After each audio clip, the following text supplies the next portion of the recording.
Hey everybody, on this episode of DC Outdoors, I'm going to be reviewing and touring you through Vermilion Provincial Park Campground. Hi, my name is Dan and welcome to DC Outdoors. If this is your first time here and you like outdoor adventure videos, gear reviews, and other outdoor related stuff, please get started by clicking the like, the subscribe, and the bell notification button so you don't miss anything. Well, let's get on with this week's campground review. Vermilion Campground is located in Vermilion Provincial Park. The Provincial Park and Campground are in east central Alberta in the county of Vermilion River. It's located on the outskirts of the town of Vermilion, under an hour from Lloydminster, or roughly a 2-hour drive east of Edmonton. Vermilion Provincial Park spans over 2.9 square miles or 7.5 square kilometers along the south shore of the Vermilion River Valley. The park is open year-round but staffed only in summer. It contains nearly 15 kilometers of hiking and biking trails, as well as 5 kilometers of paved paths. Fishing is allowed in the Vermilion River Reservoir, with a designated trout pond stocked annually by the Alberta Conservation Association just outside of the campground. Water-based activities also include kayaking, canoeing, and sailing.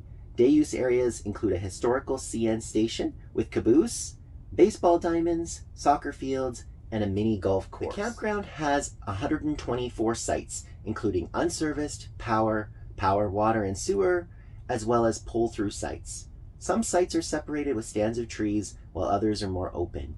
All sites are suitable for RVs. There are 28 unserviced sites for $31 a night, 70 power sites at $39 a night, 6 power water sites for $47 a night, 20 power water sewer sites at $55 a night, as well as 3 winter campsites that are unserviced and available for $30 a night. Booking is available at the Alberta Parks website for a $12 reservation fee. The main park booth is where you can buy firewood, ice, as well as a minor selection of sodas or ice cream.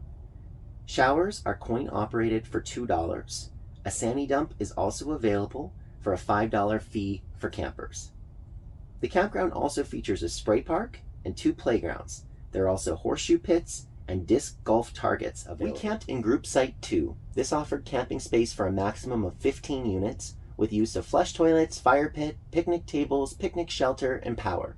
The group sites cost $295 per night for the first 5 units, with additional fees for additional camping units. Overall, we really enjoyed our stay here at Vermilion Provincial Park. We thought that the campground itself was really well maintained. The grass was nicely cut and trimmed, all of the trails and bike paths were in excellent condition, and the staff that we dealt with were all very friendly and helpful for any things or questions that we had for them. We loved all the things to do. The spray park and the multiple playgrounds were really a hit with our kids, and our group also was able to enjoy some of the additional activities like fishing in the trout pond, paddleboarding out on the reservoir, hiking and biking on the trails, as well as enjoying geocaching. There was no shortage of things to do, and you're also located just minutes away from Vermilion, so if there's anything that you need, it's easy to go in there. There was grocery stores, pharmacies, stuff like that available, so if you did forget anything, you're only a few minutes away from town where you could absolutely get those kinds of things. Like I mentioned earlier, there's also a mini golf course in the park. Our kids didn't play on that, but that was available, and there's actually a golf course right in Vermilion too, so like I said, no shortage of things to do. Worth considering is a lot of the campground or the powered and water sites or full service sites, even with sewers, were really quite open. They really lacked a lot of that coverage that I enjoy. I like those campgrounds where there's a lot of bushiness and underbrush or even grass that kind of separates you and your neighbors. And the truth is, a lot of the campsites in this park were quite open, the kind of places where you could absolutely see and hear and really be right in your neighbor's business, which I don't always prefer.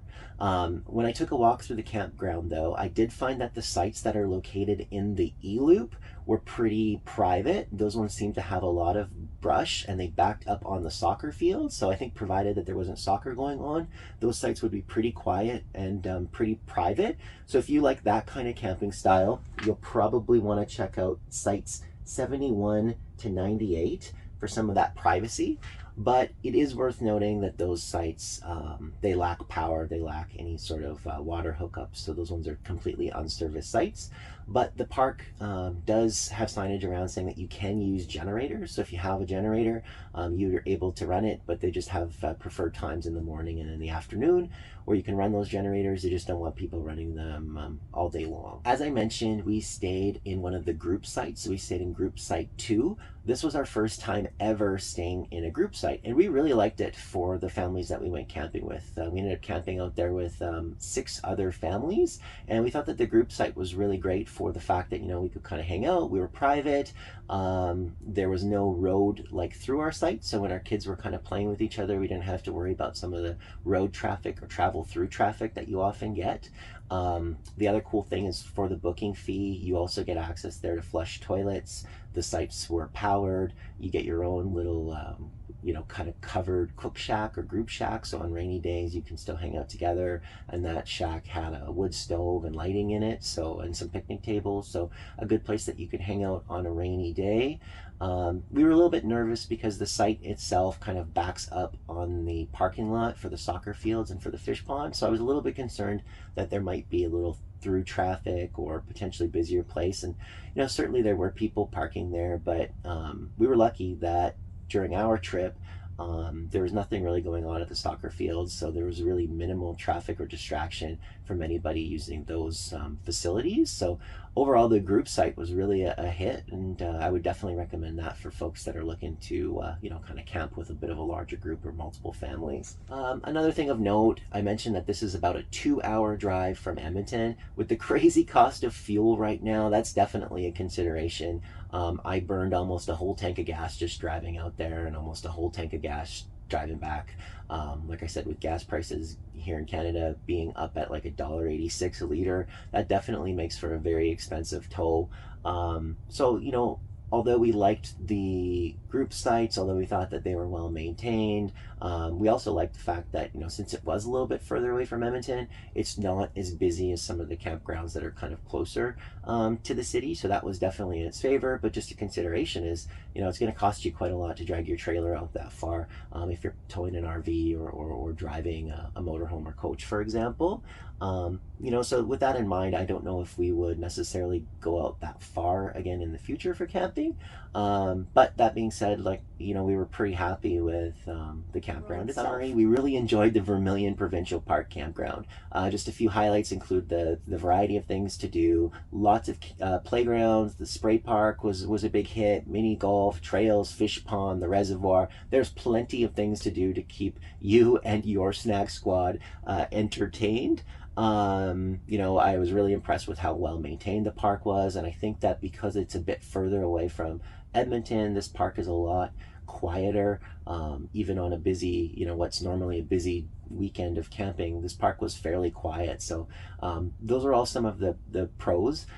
Just the only disadvantage, be careful which sites you book. If you're looking for kind of private or well-treated campsites, you want to be careful about which ones you pick. Again, I would recommend the E-Loop for that if you're looking for something that's a little bit private, but just note that the E-Loop doesn't have any amenities such as power, water, or other hookups.